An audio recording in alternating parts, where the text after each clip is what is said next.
Welcome back to Inside Politics. Our guest today, Dr. Ken Paulson from Middle Tennessee State University, where he's the head of the Free Speech Center at the university down there. Ken, what is the Free Speech Center, and is it in some ways kind of taking what the First Amendment Center has done and carry on that mantle to go forward with what needs to be done to educate the public about this amendment? Well, exactly right. For those who are not familiar with it, the First Amendment Center was based in Nashville and Washington, D.C., founded by John Siegenthaler in 17. He would love that old. He would love that. He would. In 1991, which was the 200th anniversary of the 1791 birth of the First Amendment. So its mission was really to raise awareness about the First Amendment, do research, provide news organizations with the information they need to fight the good fight. And what happened over time is that center here in Nashville migrated to Washington, D.C. I still was here and working with them until last year, but I wanted to continue my work, and I wanted to do it at Middle Tennessee State University, where I've been the Dean of the College of Media and Entertainment. The Free Speech Center is a national center devoted essentially, our core goal is to make sure that nobody graduates from college or high school without knowing the 5 freedoms of the First Amendment and knowing what they mean. And people are going to start seeing national publicity about this. I mean, we're going to learn about what you're doing and about the 5 freedoms. Absolutely. There's a national publicity campaign. Here in Tennessee, we did the pilot. And let me just tell you quickly, we're throwing any media technique we can at the American public to say, look at this, understand this, appreciate this, but you can't do it by sermonizing, you can't do it by hectoring, you have to do it in different ways. So we have ads appearing all over the state featuring Jason Isbell, who's the hottest Americana music artist, Kathy McTea, who I'm sure you know from the country music community. Becca Stevens has ads about freedom of religion. Marcus Humman has got ads about freedom of speech. So collectively, we've got a lot of placement in the state, but then we also have some TV stations are asking their anchors, their sports staffers, the weather broadcasters, forecasters, to recite the 5 words, the 5 freedoms of the First Amendment.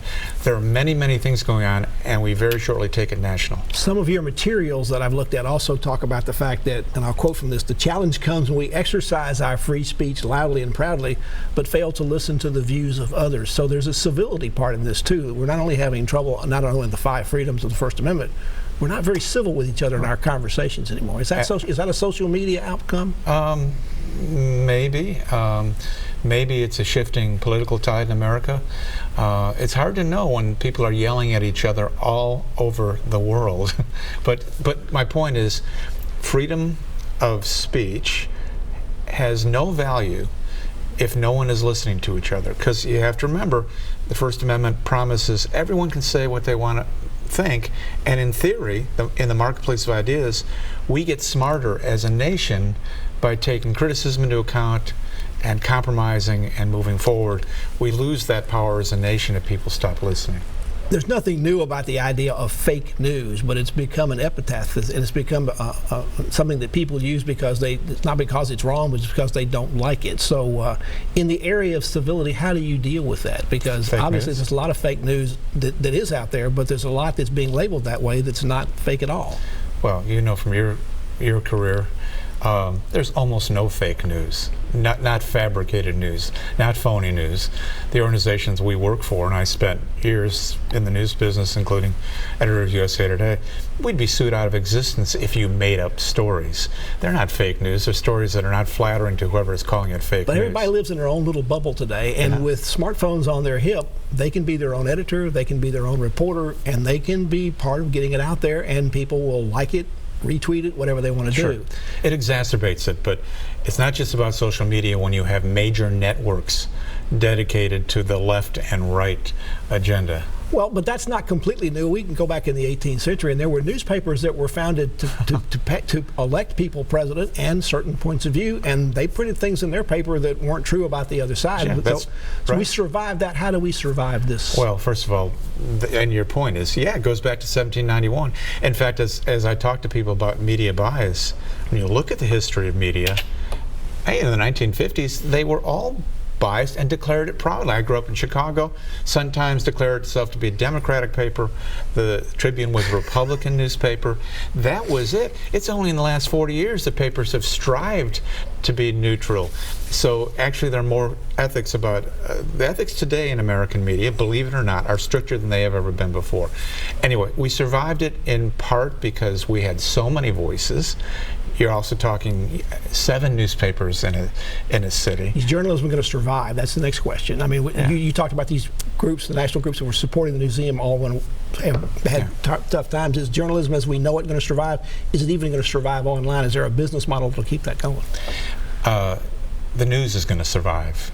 So some form of journalism has to survive. Unfortunately, I'm discouraged by what I see. I worked as a newspaper reporter and editor from the late 70s through the aughts. I find it to be an incredibly noble and important profession. And it's disheartening to see it painted as not just as biased, you know, and almost all of that has to do with the national presidential campaign and nationalism, but also as not necessary. That's insane. Take President Trump out of it. Just think about the mayor of a city, any city, and he starts and he engages in corruption, and we don't know about it until a news organization says this is going on. We need that protection from a free press, and just claims of fake news don't negate that. Ken Paulson, thank you for coming on. Appreciate you being here. We'll have you back again to talk about the Free Speech Center. Okay.